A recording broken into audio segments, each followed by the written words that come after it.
I'll throw up a single match, see if I can get somebody to buy it. If not, I'll just join one of these single games. Sweet, there we go. Hopefully it's not a quitter and we'll get to record the whole match. They're going first.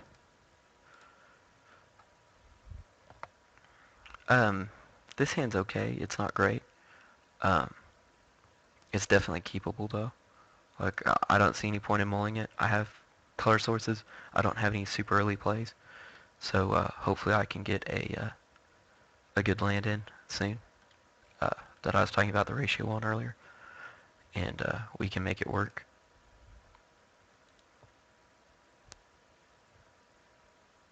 In case this is your first video that you're watching, if you like the playmats, you can get them on our website, www.serialkillers.com. Another thing about serial killers is we don't quit games. And so you'll notice that sometimes I'll stick it out when most people would quit. It's a kind of a clan motto. And I'm going to honor that, especially through making videos. Right now, nothing too exciting. We're just kind of waiting.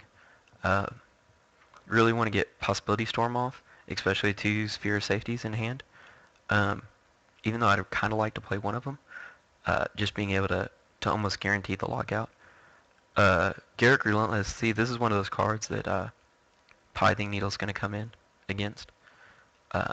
Just because it's a really good creature, or a really good planeswalker, and Pithing Needle just stops it. Here, I think the correct play is just to go ahead and kill it. We almost have our combo, and I really want to buy some time for it. And so I'm going to go ahead and just kill Garrick. And Garrick Grook, I don't know what the correct pronunciation on it is. But I think the correct play here is just to kill it. And slow him down a little bit.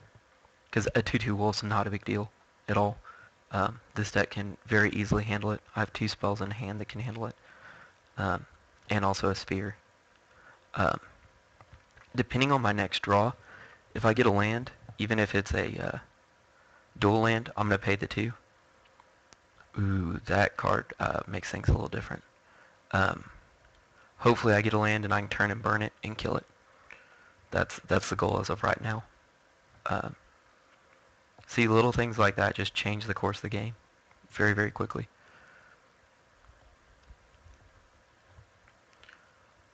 See what he does here. He didn't soul bond it, which is good for me. I can easily remove a wolf token, and I can easily turn and burn it. Or, hey, look at that. I don't have the double white to cast it, so I'm going to have to wait on it. But, you know, I can always turn and burn to buy some time. You know, if he plays another creature and soul bonds, I can just turn it for this turn. Hopefully I'll get a mana source and I can burn it the following turn. The other thing is here, I think it's the right play to go ahead and Is It Charm it? Just to keep that soul bond from happening, because that's actually, I'm going to go ahead and wait, because I think I'm going to Is It Charm to try to get land. He did soul bond. I'm really thinking I'm just going to take the 10 damage here and hope to be able to Supreme Verdict next turn. I think that's the right play. I need mana, and Is It Charm's a good way of getting it.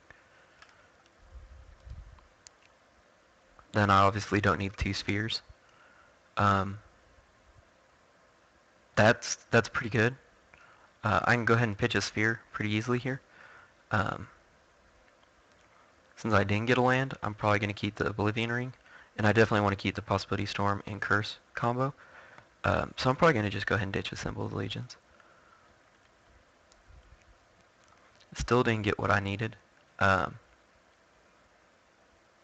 which is not good. I'm going to go ahead and just Oblivion Ring here, because I really have to answer the wolf here.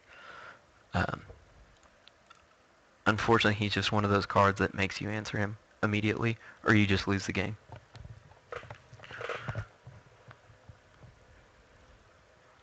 You know, if I'd have got one more land anywhere along that, I would have just fused, turn and burn, and killed it. But since I didn't, or Supreme Verdict, since I didn't, this seems like the best choice.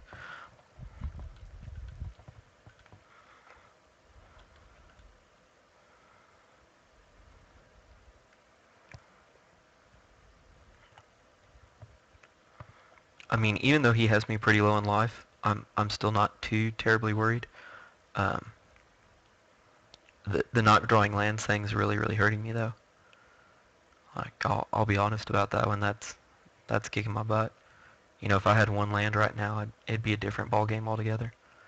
Um, Here, I pretty much have to kill the Stormkirk, even though I don't want to, just because I can't let it go unchecked, and I don't have another answer in hand right now that I can cast to deal with it.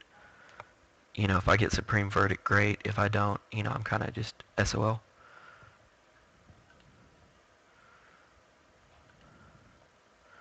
Alright, Ghost Quarter. Not really what I wanted to see. Um, but I'm going to make it work. I'm going to go ahead and Supreme Verdict. How I'm going to do this, I'm going to tap one Ghost Quarter for mana, sack the other Ghost Quarter. Can they target themselves? Let's try it. It can target itself. Oh, no it doesn't. Well, I just screwed the pooch on that one. Well, luckily we have that, so I can Curse of Exhaustion him. Um, that was my own fault. I wanted to try something out. I didn't think it'd work, but I wanted to try it. It's because of the colon that it doesn't work. Another card that Pithing Needle works on is Ghost Quarter. Because of the colon, you can't use the ability. Ghoul Tree is really good too. Um, I'm gonna have to bring in Pithing Needle against his deck, and I'll probably take out some of the lesser burn.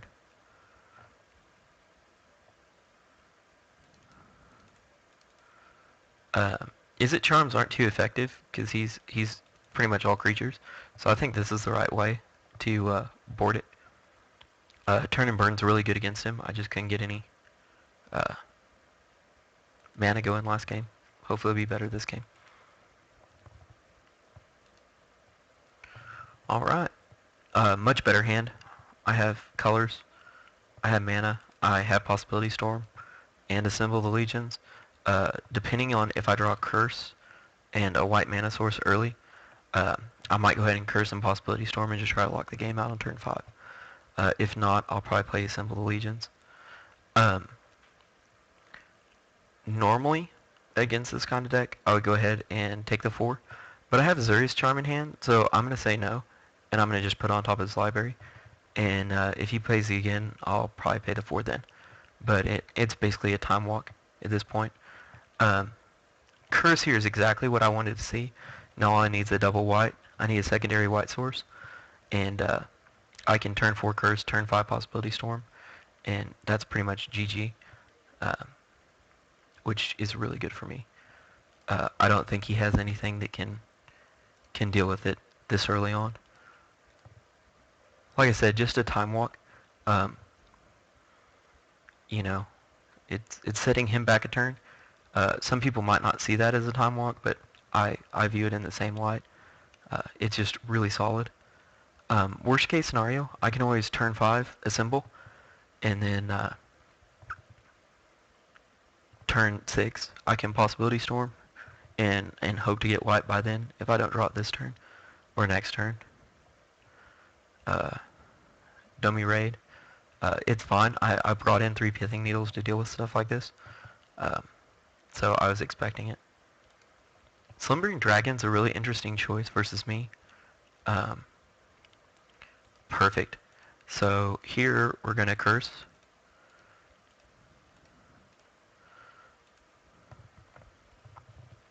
Then next turn, I'll play land and Possibility Storm, which locks him out for the rest of the game. Now, granted, he can still use Domi, but anything he plays this forward, like if he doesn't play it this turn, he can't play it for the rest of the game. So Slumbering Dragon, yeah, he's got it. But I should be able to answer just about anything he can get at this point forward. If he plays a Vexing Devil, I'll pay the mana for it, just to get it out there. You know, the only thing that I'm kind of worried about at this point is the ultimate ability, and so I'm probably not going to cast a Symbol of Legions until I deal with Slumbering Dragon.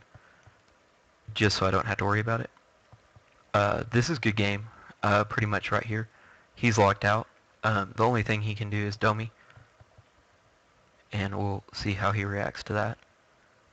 I don't know. He might not know the combo and how it works.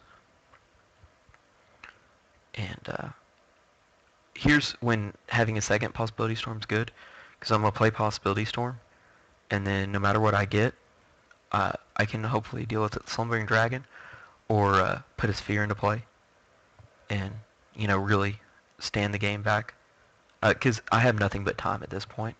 The key is once you have this log is to take your time and play the right way, play smart.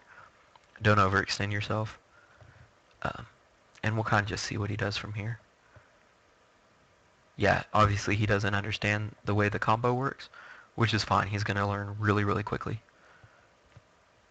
So Threatcast gets exiled. He reveals the Stormclerk Noble. However, he cannot cast it because it's the second spell of the turn, and you had to technically cast it off of Possibility Storm. This is why this is a combo.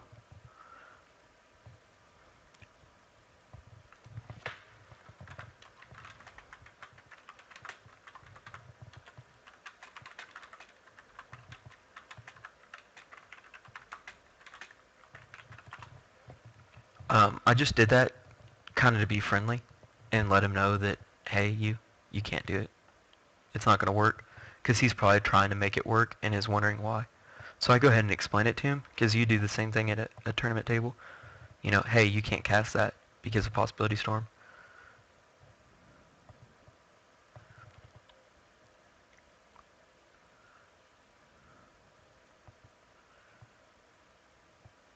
And he might concede here.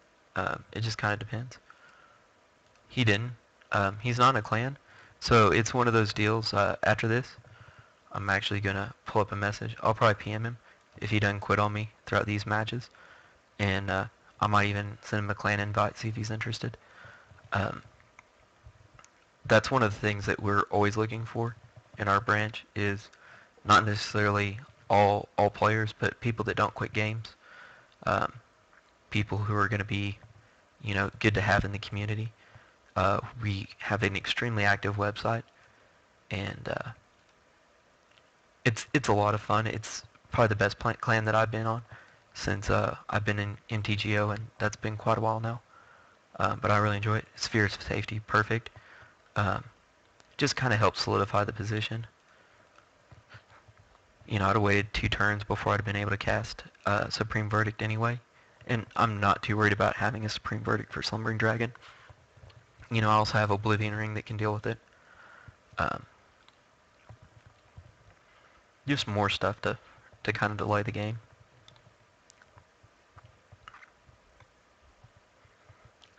Another thing that I'm big on is I won't say that I'm recruiting. I'm always recruiting for clan. Because when you're not recruiting and you don't announce it, you get a more honest uh, gameplay and you get more of an actual result of how a player is. And I enjoy that a lot more. Since I have 2, I have both of them, so neither one of them are going to resolve. I'm going to go ahead and cast 1 and see if we can't get some to deal with that Slumbering Dragon. Got a second Possibility Storm, which makes things even more interesting. So now there's 2 spells. It's removed twice.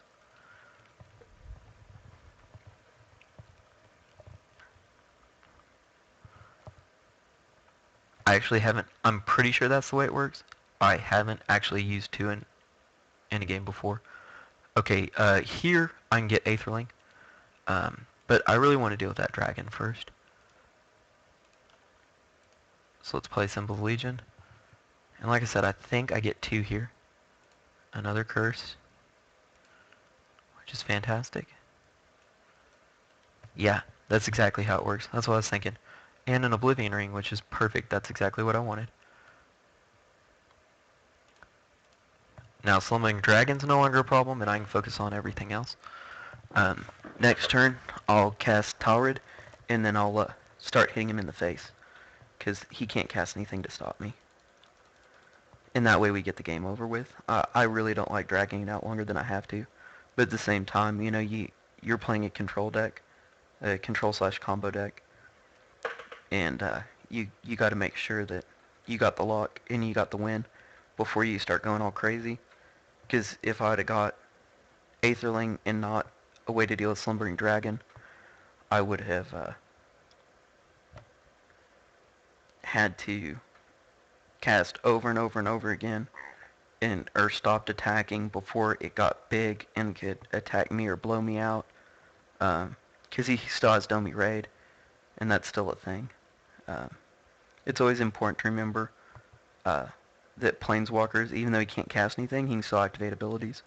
So like if I let Slumbering Dragon get big, he can activate the ability to fight it, and if I don't have a blue, I can't move Aetherling off and flash him. So it's easier to play smart and remove the Slumbering Dragon first, takes out that possibility, and then start going from there.